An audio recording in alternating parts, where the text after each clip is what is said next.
Dia ngomong pelan-pelan seakan berbisik. "Dok, hah? Iya bu? Jadi gini dok, mohon maaf sebelumnya."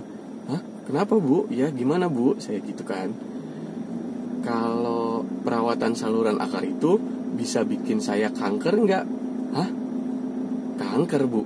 "Iya." Yang saya bilang memang masalah harga itu relatif, tapi saya punya tips khusus untuk perawatan saluran akar supaya harganya tidak terlalu mahal. Yang pertama, kamu harus mendengarkan instruksi dari dokter. Jangan lupa selalu sikat gigi setelah makan dan sebelum tidur. Awas, ada bakteri biasanya menghantui.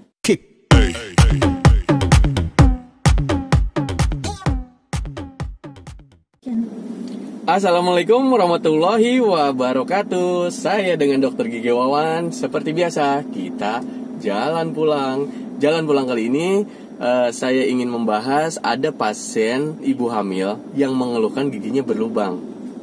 Nah, dia umur kehamilannya 22 minggu atau 4 bulan.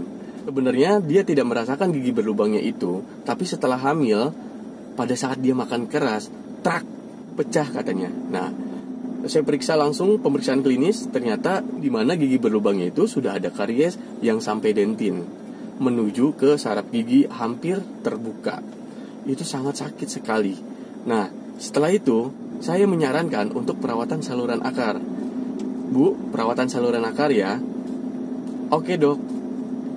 Tapi yang uniknya lagi, dia ngomong pelan-pelan seakan berbisik. "Dok, hah? Iya bu? Jadi gini dok, mohon maaf sebelumnya." "Hah? Kenapa bu? Ya gimana bu?" Saya gitu kan.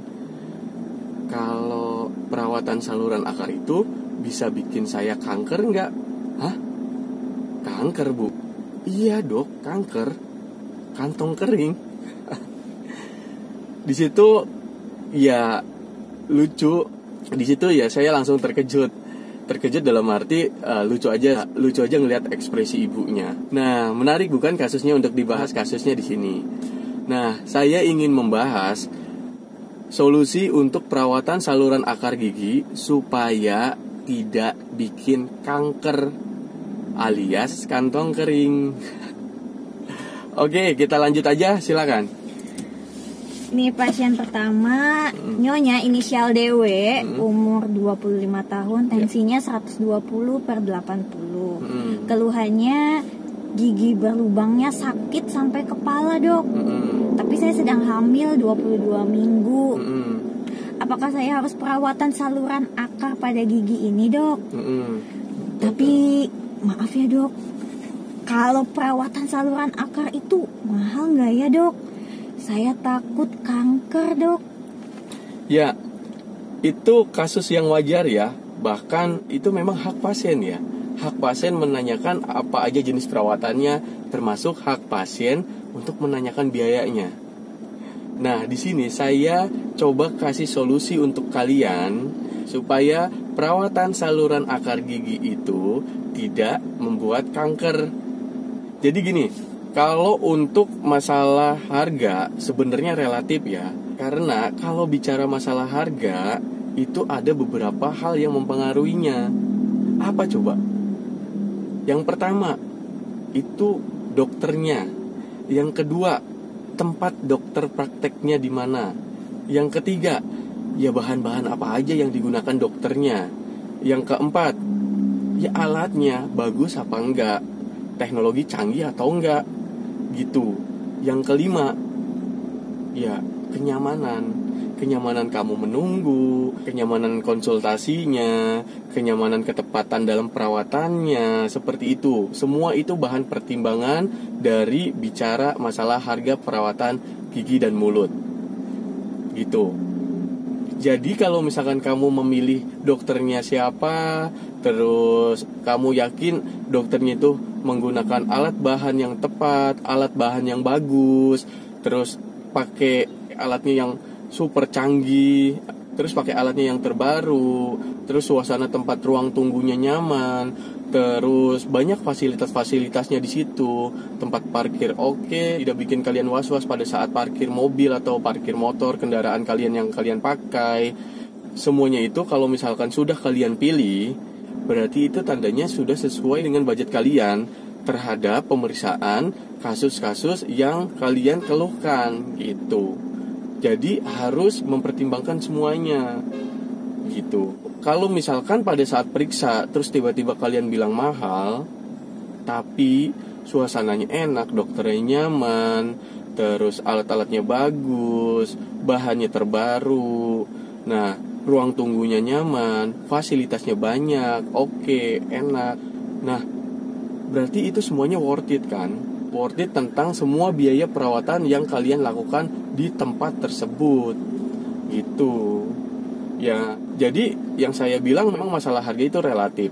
Tapi saya punya tips khusus untuk perawatan saluran akar supaya harganya tidak terlalu mahal. Yang pertama, kamu harus mendengarkan instruksi dari dokternya. Misalkan, instruksi kalau perawatan saluran akar itu ada banyak tahapan-tahapannya dan kalian harus ikutin tahapan-tahapannya. Semisal nih, kalau perawatan saluran akar kan beberapa kali kunjungan. Yang pertama mematikan saraf, yang kedua sterilisasi, yang ketiga mungkin sterilisasi ulang sambil rimming filling gitu kan, membersihkan atau mengambil jaringan matinya di saluran akar tersebut. Yang selanjutnya mungkin harus ditambal sementara gitu kan. Nah, yang perawatan untuk bolak-balik pada masa sterilisasi saluran akar itu biasanya ada waktu-waktunya. Ada yang 3 hari suruh balik, ada yang 4 hari suruh balik, bahkan ada yang seminggu sekali suruh balik. Itu harus rutin kalian lakukan.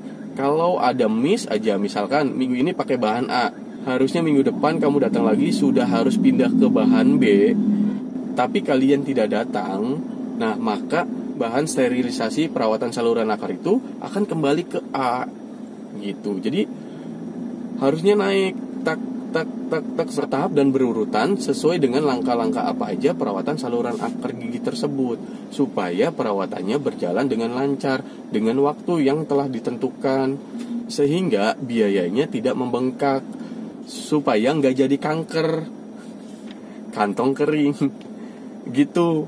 Karena tahapan-tahapan perawatan saluran akar itu setiap pengerjaannya itu pasti dihitung atau dibiling. Misalkan ngebur gigi dibiling, dressing gigi dibiling, rimming filling dibiling gitu, mengeluarkan jaringan lunak yang mati dibiling, terus tambal sementara juga dibiling.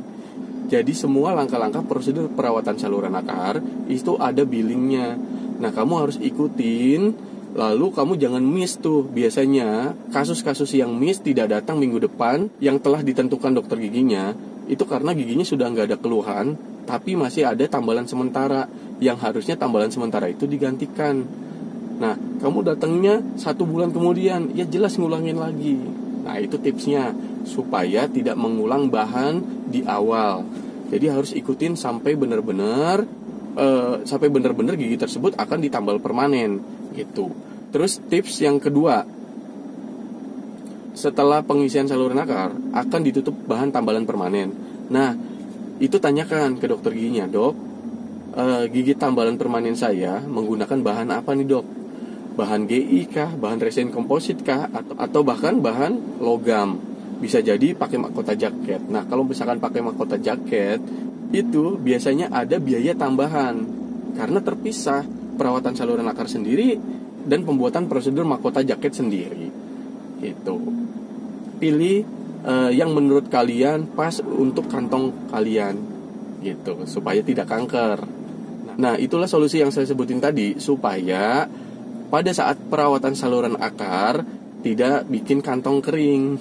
Begitu Ibu. Nah, tadi juga saya jelasin seperti itu. Terus alhamdulillah ibunya mau, sehingga saya memulai untuk perawatan saluran akar pada tahap awal. Yang selanjutnya saya instruksikan kepada pasiennya untuk datang kembali minggu depan. Paham ya? Nah, gitu. Sip. Oke, sudah sore nih. Jadi kita lanjut. Oke, sebelum kita lanjut, saya sambil perjalanan. Sambil dilanjut aja, silakan. Oke, ini pasien selanjutnya dok, Nyonya inisial R, umur 33 tahun, tensinya 110/70. Keluhannya gigi berlubang di kanan bawah. Kadang suka linu kalau minum air hangat. Di kanan bawah suka linu minum air hangat. Ya. Pemeriksaan klinisnya palpasi negatif, perkusinya negatif, CE-nya positif, Dok. Diagnosa gigi 46 pulpitis reversible. Pulpitis reversible adalah di mana dari kariesnya itu baru nyampe dentin. Nah, baru nyampe dentin itu bisa langsung ditambal permanen. Pilihannya ada dua. Ditambal permanen dengan menggunakan sandwich, lapisan-lapisan bahan tambalan yang anti linu. Terus bisa dengan langsung tambalan sinar resin komposit atau bahan logam. Bisa, tapi tergantung dari indikasi giginya. Nah, terus tadi yang saya lakukan memang langsung tambal permanen, tapi yang tanpa sandwich. Karena pada saat saya tes kavitas dengan klor etil itu hasilnya bagus ya, sehingga bisa langsung saya tambal permanen sesuai dengan indikasi kasus tersebut, seperti itu. Oke, lanjut lagi. Pasien selanjutnya nyonya inisial W, umur 39 tahun, tensinya 110/70, Dok.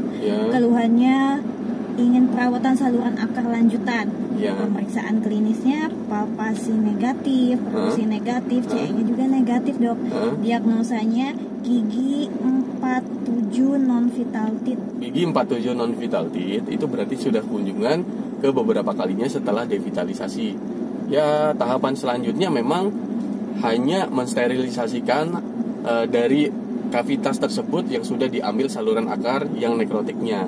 Nah, setelah itu saya bersihkan lagi, saya keringkan lagi, dan saya tambal sementara, tapi di dalamnya ada obat sterilisasinya. Pasien diinstruksikan untuk balik lagi pada kunjungan berikut laginya. Saya nggak kasih obat sih karena nggak sakit gitu. Jadi ya kita lihat kunjungan berikut laginya, harapannya masih sama keadaannya, tidak ada fistul atau tidak ada keluhan lain setelah sterilisasi di hari ini gitu. Oke, kita lanjut. Lanjut ke pasien berikutnya, Dok. Ini pasien terakhir ya, Dok. Oke. Ini tuan inisial A. Ini umurnya 58 tahun, tensi 150/90. Keluhannya gigi berlubang, pernah sakit. Pemeriksaan klinisnya palpasi negatif, perkusi negatif, CE-nya positif linu. Diagnosa gigi 36 pulpitis reversible. Pulpitis reversible, tapi saya curiga tuh. Jadi pada saat tadi saya buka karena dia ada keluhan sakit tapi hilang timbul ya. Pernah sehat, pernah sembuh sendiri gitu. Sembuh sendirinya karena obat yang dia minum pada saat itu. Tapi saya memperhatikan ini kan karena pasiennya itu sepertinya nilai ambang rasa sakitnya tinggi ya. Jadi nggak dirasa-rasa gitu. Jadi ngerasanya sehat-sehat terus, giginya pun walaupun ada sakit sedikit dia nggak ngerasa, dia coba nggak ngerasain apa-apa gitu. Jadi tadi tuh agak sedikit rancu sih, jadi antara pulpitis reversible atau pulpitis irreversible. Nah di situ saya untuk tes vitalitas ternyata masih positif ya, jadi itu menandakan kalau giginya masih vital, tapi dia bilang pernah sakit dan sembuh sendiri. Nah saya curiga itu sudah nyampe saraf gigi. Lalu tadi saya coba bersihkan, memang belum menjeblos ke kamar pulpanya, tapi saya sedikit-sedikit saya bersihkan. Di situ memang ada rasa sakit, bukan linu. Setelah itu saya pastikan saja untuk kasus ini jadi meningkat diagnosanya jadi pulpitis irreversible, sehingga saya lakukan devitalisasi, proses awal perawatan saluran akar gigi gitu. Nanti selanjutnya biasa proses dressing atau sterilisasi saluran akar setiap seminggu sekali yang saya instruksikan ke pasiennya. Begitu. Cukup sih ya. Kayaknya pasien hari ini tuh rata-rata nambal ya, cuman nambal permanen gitu ya. Nambal permanen langsung, dan alhamdulillah kasusnya tidak banyak yang perawatan saluran akar. Untuk ibu hamil itu aja yang tadi, dan tadi ada satu lagi yang perawatan saluran akar. Oke. Nah, itu semua kasus-kasus pasien yang saya kerjakan hari ini. Dan pastinya saya akan selalu mendoakan untuk kesembuhan semua pasien yang saya kerjakan. Amin. Terus terima kasih yang sudah menonton dan selalu support video saya. Kalau misalkan ada pertanyaan, silakan langsung ditulis di kolom komentar. Pertanyaannya bebas, pertanyaan kasus ini atau pertanyaan kasus-kasus yang lain. Silakan diketik yang jelas, lalu pencet enter di kolom komentar. Nah, setelah itu jangan lupa selalu sikat gigi setelah makan dan sebelum tidur. Awas, ada bakteri biasanya menghantui. Nah, seperti biasa, pesan saya tetap sehat dan selalu produktif. Thank you.